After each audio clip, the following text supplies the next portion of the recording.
What up, y'all? It's your boy Dre Hall. And this your girl Cash. Back with another video. Yes, we are. Y'all already see we got Mr. Nightmare 3 disturbing true Halloween horror stories. Y'all know what time it is. It's that time of the year. Creepy, baby. Scary. So the story's gonna be over here. Make sure you tell your friends too. Come join us over here. Subscribe to the channel, hit the bell. If y'all haven't already. Ready to get into it? Let's get into it. Let's go, y'all. Get your snacks and everything. Oh yeah, that's what I'm missing, my snacks.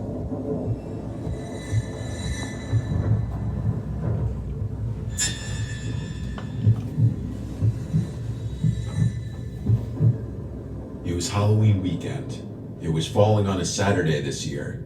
My mom always takes decorations and giving out candy very seriously. It's almost like she has to compete with the neighbors to have the most sought-after house to trick-or-treat at. We live on a corner in a regular suburban neighborhood, so when we're decorating, we also decorate the side yard of the house too. Since Halloween was a Saturday this year, kids started trick-or-treating earlier in the day. However, it was a cloudy, cold day, and there was a chance of rain in the forecast. My mom apparently couldn't understand that this may have been a factor as to why there weren't many trick-or-treaters out. Instead, after a few trick-or-treaters seemingly skipped our house, she assumed it was because there weren't enough decorations out to attract the trick-or-treaters. She told me to go get whatever containers were left in the attic containing decorations. I insisted this wasn't necessary, but she insisted otherwise and forced me to. So I went up to the attic, which is directly above my bedroom. The attic door is in the hallway upstairs. I pulled down the door and climbed up the ladder. We have the holiday containers sorted a specific way, so I went over to where the Halloween containers were. There were only a couple still left up there. I opened one to see what was inside, and said good enough. I started dragging the container out towards the attic door. Then I carefully slid the container down the ladder. Something gonna happen. As I was about to climb down out of the attic, I thought I heard something on the opposite side of the attic, like a piece of wood cracking under the weight or pressure of something. I looked over to the wall of containers in the far corner. It's an attic though. The sound of wood snapping or cracking really wasn't that weird. Yeah. I climbed down out of the attic and brought the decorations downstairs. From there, my mom and I put out some more decorations in the front yard. It was really windy and felt like rain at any second. There really weren't many trick-or-treaters at all. My mom was disappointed because she goes all out with the candy too. She's always been one of those people who makes a bunch of homemade goodie bags with a bunch of different candies inside. I could see how upset she was that she wasn't going to give most of them away at this rate. The day progressed, and I was in my room playing video games on my laptop, while my mom was downstairs in the living room and kitchen handing out candies to the few trick-or-treaters that would come. And then it started to rain, and that pretty much put a damper on the rest of the day trick-or-treaters wise. That's it. I was gaming in my room when I heard a crack from above my room, in the attic. Again, not really abnormal, but I made a mental note that was the second time I heard something from up there. Okay. The rest of the day was rainy, and that night it turned into a thunderstorm, perfect for Halloween night. I used to be a big gamer in my teens, and so instead of going out with friends on a Saturday night, I would often just stay in playing video games, unfortunately. This night was no exception to that. I stayed up really late into the night, past my parents. It was still raining outside. Then I heard something above me again. Oh man. This time it sounded like footsteps. I was wondering if my mom was in the attic putting stuff away, but it was late at night. He's sleeping. I sat and listened for a while. The sound stopped. I paused my game and went out into the hallway after a couple minutes, and I saw the attic door was open. Oh no. I now heard noises from downstairs in the kitchen. I heard the sound of things being moved around in the fridge. My heart was racing now. I tiptoed down the hall to my parents' room and quietly opened the door. When I saw both my parents fast asleep in bed, I felt my stomach twist and I felt sick. I quietly closed the door and went up to my dad to shake him awake. He woke up easily, and I whispered to him, "There's someone in the house." He immediately sat up and said, "What?" Somebody in the I said, house. "There's someone in the kitchen right now in the fridge. I think they're hiding in the attic." My dad is not a large or confrontational man. He keeps a police baton under his bed in the case of an emergency, but I don't think he ever thought he'd have to actually use it. You might need more than My that. dad told me to stay quiet. He went to go look out into the hall quietly. When he came back inside, he whispered that he saw someone down the hall climbing into the attic. He shut the bedroom door and he locked it and then called 911. By now, my mom was awake too, but we all stayed as quiet as possible and didn't freak out. It was now a waiting game until the police showed up. My dad went downstairs to open the front door. The attic door was now shut. The police had to go inside, and they found some homeless-looking man hiding in the corner behind that wall of containers. The sounds I was hearing were in fact from a person the whole time. The man, while seeming dirty and kind of scary looking, apparently was very straightforward and honest. That he simply walked in when he saw the front door was open the day before, and he had no place to sleep.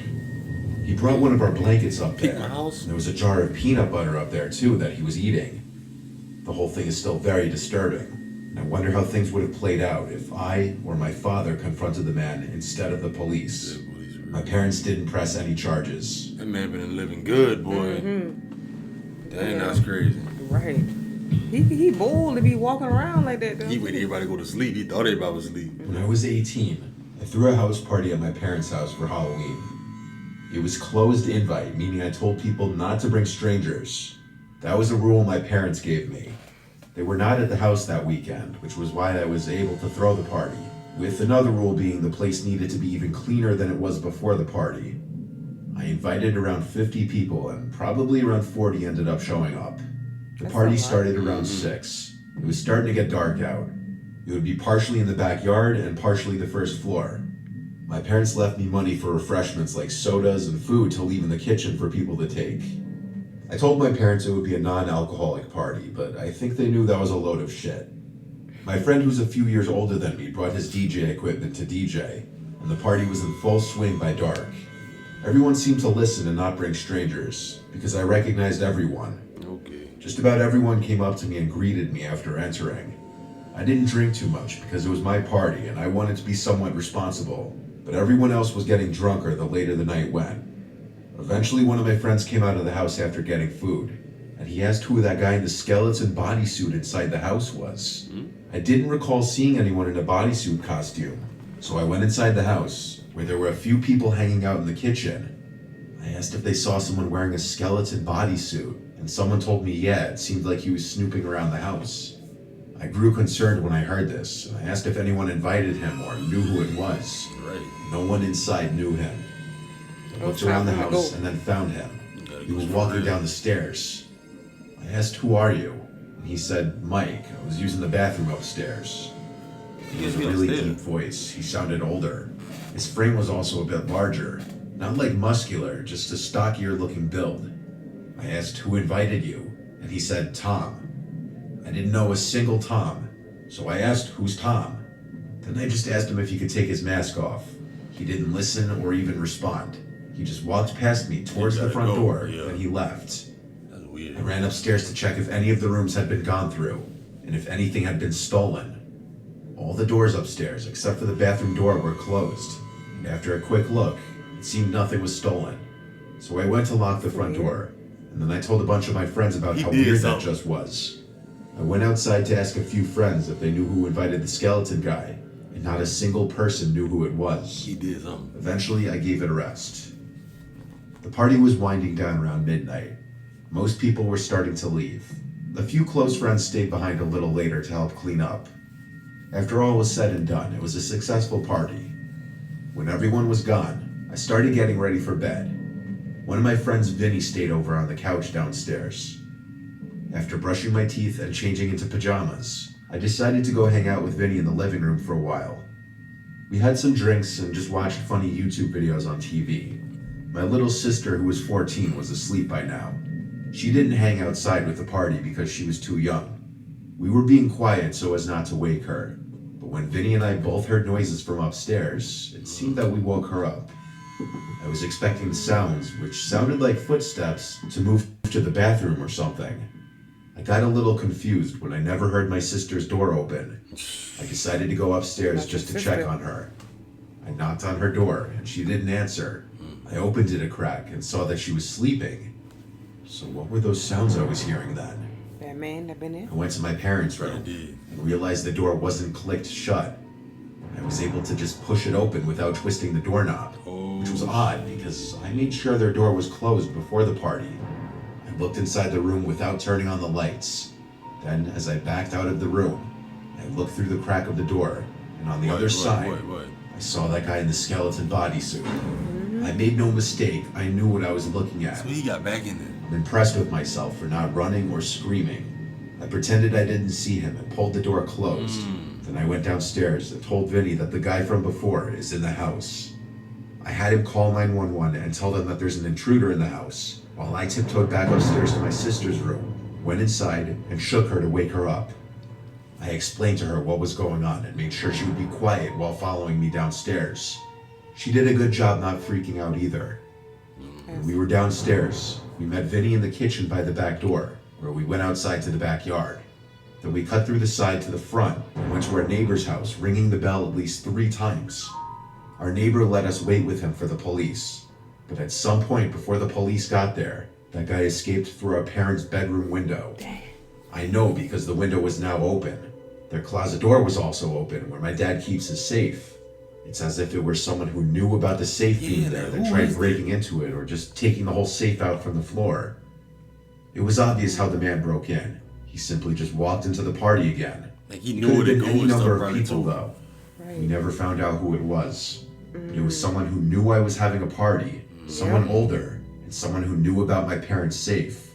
My sister ended up telling our parents about it, and obviously that was the last party I was ever allowed to throw at their house.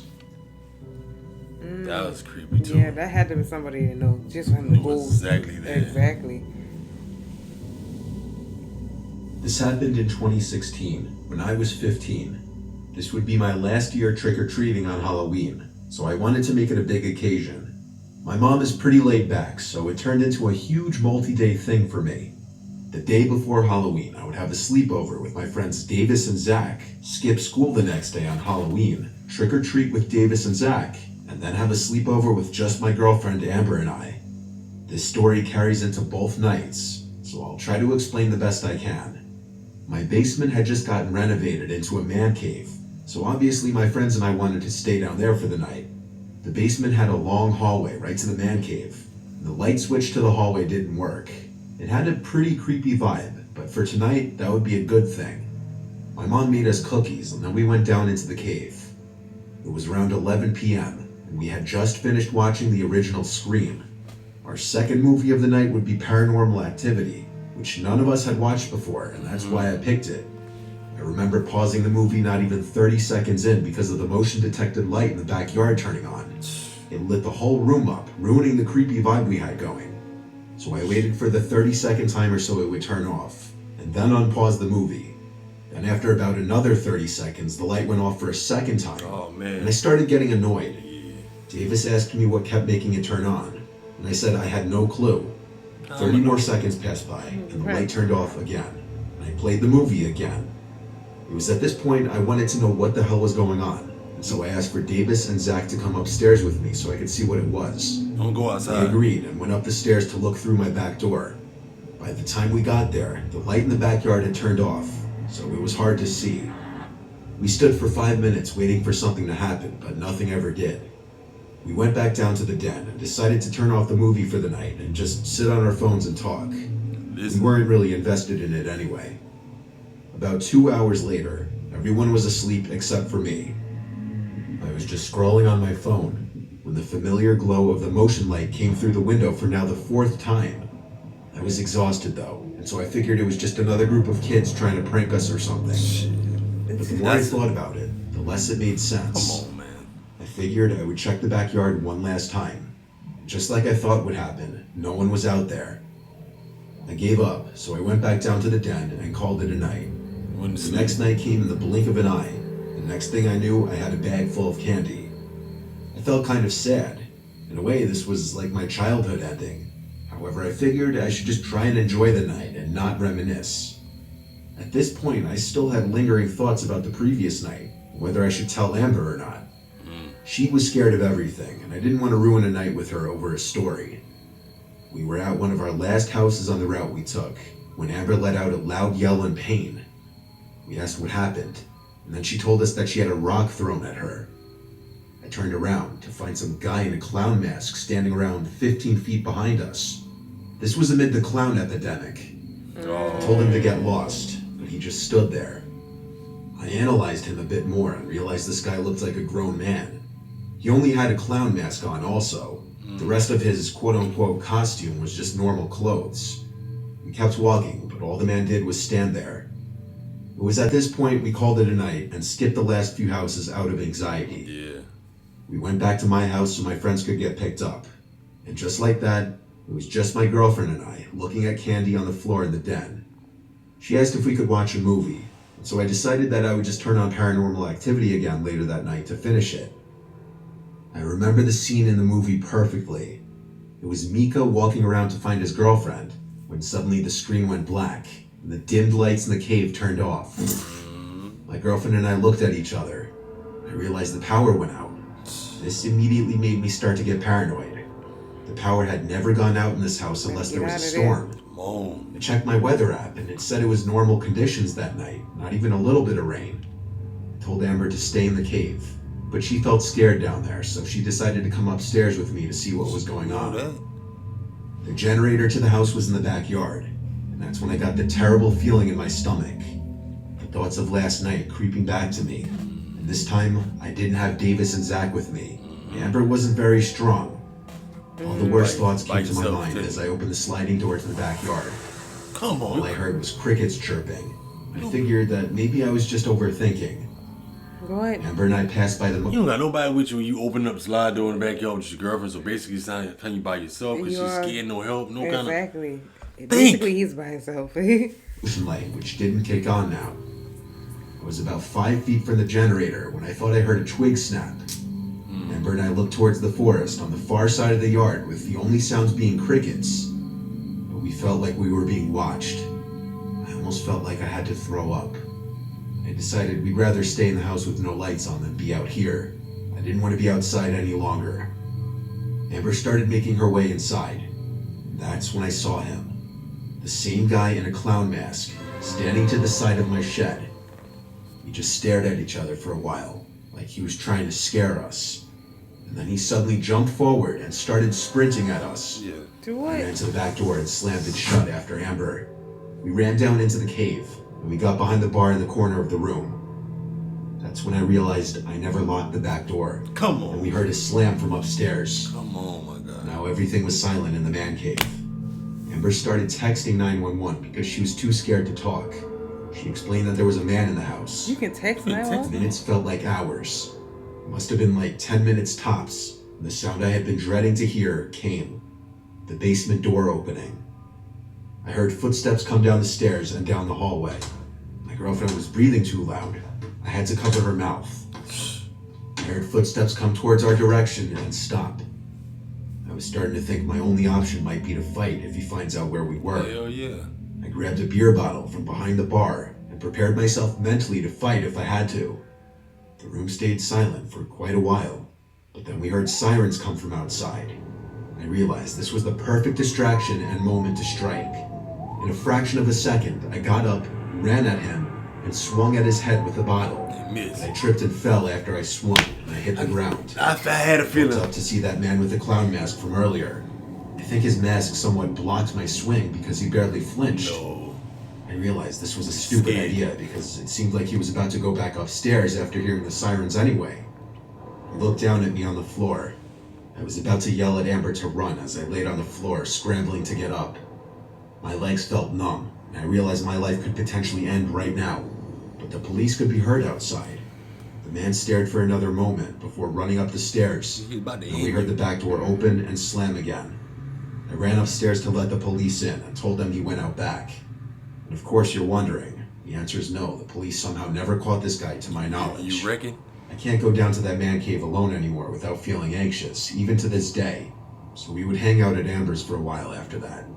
There's nothing I can do but look back and be grateful that we're still alive. Yeah. Right. I'll never forget that feeling of looking up and seeing that clown mask staring down at me as I flailed on the He ground. could have ended you real fast. Real fast. He was that scared and you swung and missed. I had a feeling when he said that He swung, missed. missed, and he fell. I was like, oh my God. Shoot. The man looking at you like, well, I can go ahead and I can go ahead and get do rid it. of you right now. But he had to leave because he heard that those The police police sirens. They came at the perfect time. Luckily, I never knew you could text the cops. I mean, like a mishap or something. Right. And you really text 911. Right. Maybe it was a number. You just take 911. Right. I don't know. Hey, that was 3 disturbing true Halloween horror stories by Mr. Nightmare. Let us know how y'all feel about it. What other videos y'all want to see? Put it down below. Your opinions down below in the comment section. Other than that, y'all be safe. Get ready for the scariness. We catch you on the next video.